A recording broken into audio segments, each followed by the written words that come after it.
how this process works. I would say that the biggest thing that we hear from students is, geez, it was a lot easier than we thought. That's literally our jobs. So the goal is to make this as painless as possible. Essentially, the sequence of events is fairly straightforward. On our application, you will see, on our website, you will see a button called Start Your Application. And that is what we refer to as an application. So essentially, that is a very light touch. It will probably take you 10 minutes to do tops. And it is really just demographic information. What is your name, your address, date of birth, your education, which programs do you want to apply to?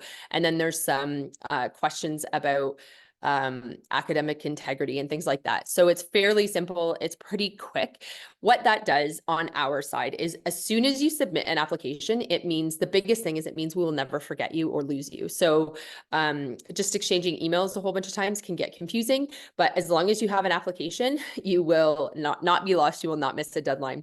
As soon as we get your application, we create a file for you, and then we will send you an email the next day, and it will say, hey, Jamie, I received your application for these 3 DPT, Doctor of Physiotherapy programs. Here are the documents that I need from you. And as soon as we start to get them, we'll let you know as well. And so we will say, hey, I received your Western transcript. I'm just missing your Athabasca transcript. As soon as it's in, your application will be ready to go, and we'll get your application submitted to the universities.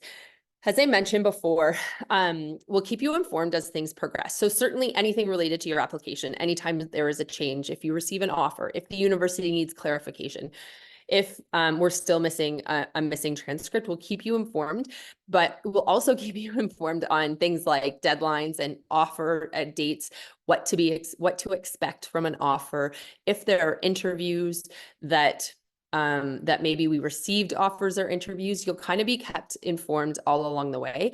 And I think that's probably the biggest thing. That can be the most confusing, where it feels like you've done a bunch of work to complete an application and then you're sitting waiting. And we'll keep you informed as we progress through that. Certainly, if you are to receive an offer, we're happy to help you on the acceptance process. And I would say that the bigger thing about the acceptance process is not just about how to accept, like how to fill out the form. We can help you with that. But I think the bigger thing is, while we're a neutral third party to our students once they're studying, I think we're also a neutral third party during the decision-making process. And if you want to walk through and have conversations about whether or not it's a good fit, that's great. I say all the time that my goal, there's a lot of students and there's a finite number of seats, and I want to get the right students in the right seats. And I think the best thing that I could hope for is that students make an informed decision, like they feel confident in their decision, whether it is studying in Australia or not. Accepting or declining, both great decisions. I want you to feel comfortable, so you can let us know if you have any questions. And then I mentioned earlier the pre-departure stuff. So we'll get into, for students who decide to accept, we'll get into all the fun stuff, meeting other students, preparing for your program, getting vaccinations, and all the kinds of things that go along with that.